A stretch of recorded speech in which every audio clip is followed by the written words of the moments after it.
정치 연안에 한 발 더 들어가 궁금증을 풀어드리는 정치 더 시간입니다. 조선일보 배성규 정치 에디터 나오셨습니다. 안녕하세요. 안녕하세요. 자, 오늘 주제 알려주시죠. 네, 김 실장이 왜 거기서 나와입니다. 여기서 김 실장은 아마 김현지 제2부속실장 말하는 것 같고, 맞습니다. 김병기, 강선욱 공천 헌금 의혹에 등장한 걸 말하는 거죠? 네, 그렇습니다.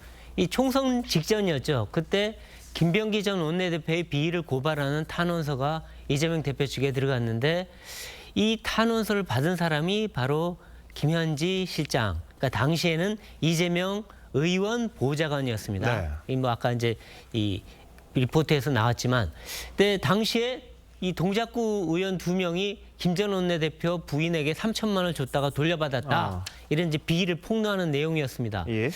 그런데 이 탄원서를 받은 김현지 실장의 그 이후 조치가 뭐였느냐가 지금 굉장히 큰 논란을 빚고 있는 겁니다. 네. 이 윤리감찰단을 거쳐서 간 곳이 바로 김 전 원내대표가 위원장을 맡고 있던 후보 검증위였다는 겁니다. 본인에게 간 거네요? 그죠? 그러니까 비위 고발이 갔는데 그 예. 고발장이 비위 당사자한테 간 거죠. 네. 그리고 그 당사자는 단순한 당사자가 아니라 당시 총선 후보자들을 검증하는 사람이었죠. 그러니까 네. 자기 비위를 자기가 조사 검증하게 된 겁니다. 예. 근데 그 결과는 뭐냐? 유야무야. 어떻게 됐는지도 모릅니다. 네. 그리고 김 전 원내대표는 총선 공천을 단수로 받았습니다. 자, 근데 논란의 핵심이 말씀하신 것처럼 김 실장이 그럼 그 탄원서를 제대로 처리했느냐 아니냐 그거겠네요? 그렇죠. 민주당은 탄원서가 정상 처리됐다고 지금 얘기하고 있습니다. 김 실장이 이재명 대표에게 당시에 보고했다. 그리고 당 대표실 거쳐서 윤리감찰단에 정식으로 넘겼다고 했습니다. 네. 근데 문제는 다른 말이 나온다는 겁니다.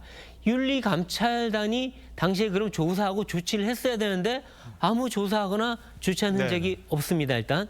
그리고 윤리감찰단 내부 인사들은 탄원서 내용을 자기들은 몰랐다고 얘기하고 있습니다.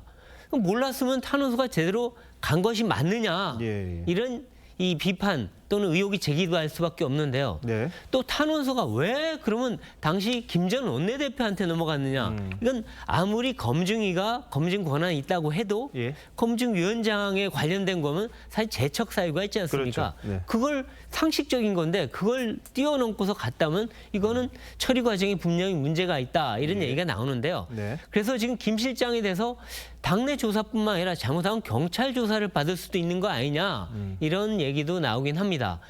김 실장은 작년에도 국감 증인 출석 그리고 김남국 인사청탁 논란으로 곤욕을 치르지 않았습니까? 네. 근데 이번에 공천헌금 사건의 논란의 중심에 다시 서게 됐습니다. 이 민감한 현안마다 김 실장이 등장하니까 여권은 상당히 곤혹스러워하는 분위기입니다. 예. 근데 이 불똥이 김 실장을 거쳐서 이 대통령에게도 번지는 거 아니냐 이런 얘기도 나오던데 맞습니까? 네, 이 국민의힘이 공세를 펴고 있는데요. 김 실장과 이 대통령이 사건을 묵살하거나 은폐한 거 아니냐, 진상규명해야 한다. 예. 이렇게 목소리를 높이고 있습니다. 하지만 여권에서는 이건 단순 정치 공세다, 근거 없다라고 선을 긋고 있는데요.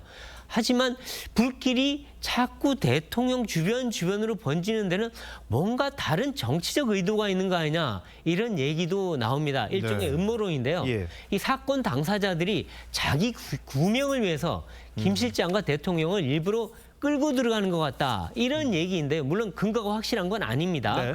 근데 김 전 원내대표가 지금 나는 제명을 당한 한이 있어도 탈당 안 하겠다고 버티고 있죠.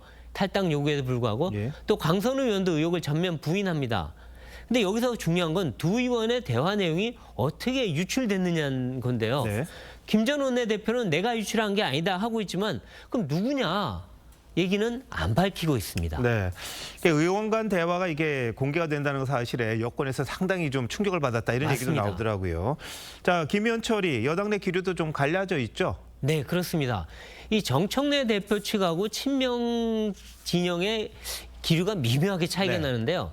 정청래 대표는 자진 탈당 통해서 사태를 조기 수습하자는 쪽이고 또 아까도 나왔지만 시스템 에러 아니다. 개인 일탈이니 해당 인사만 빨리 징계하자 이런 건데요. 네. 친명 진영에서는 당사자 해명을 좀 들어보자. 조사 결과 지켜보자 이런 신중론이 많습니다. 네. 이 친청과 친명이 왜 이렇게 기류가 다를까 이것도 뭔가 네. 상당히 의문이 제기되고 있는데요. 어쨌든 진상규명과 징계 조치가 이렇게 다른 목소리가 나오는데 제대로 할 수 있겠느냐 이런 의문이 제기됩니다. 네. 이미 강 의원한테 돈을 받았다는 김경시 의원은 해외로 나갔습니다. 또 김병기 의원과 가까운 척도 다 의혹을 부인하고 있는데 이 야당은 특검을 주장하지만 김 실장 또 대통령이 지금 거론되는 상황에서 특검은 현실적으로 힘들어 보이고요. 네. 경찰 수사도 장기화하거나 흐지부지 되는 거 아니냐 이런 우려가 나오고 있습니다. 검찰이 뭐 편파 수사한다고 그래서 검찰을 없앴는데 경찰은 그럼 이건 또 안 하면 또 편파 수사 아니냐 이런 지적 나올 수밖에 그렇죠. 없죠. 왜냐하면 김경시 의원이 이미 외국으로 그러니까요. 나가버리니까 또 그런 의혹이 나오고 있습니다. 의제가 얼마나 있는지 한번 지켜보죠. 베이드 잘 들었습니다.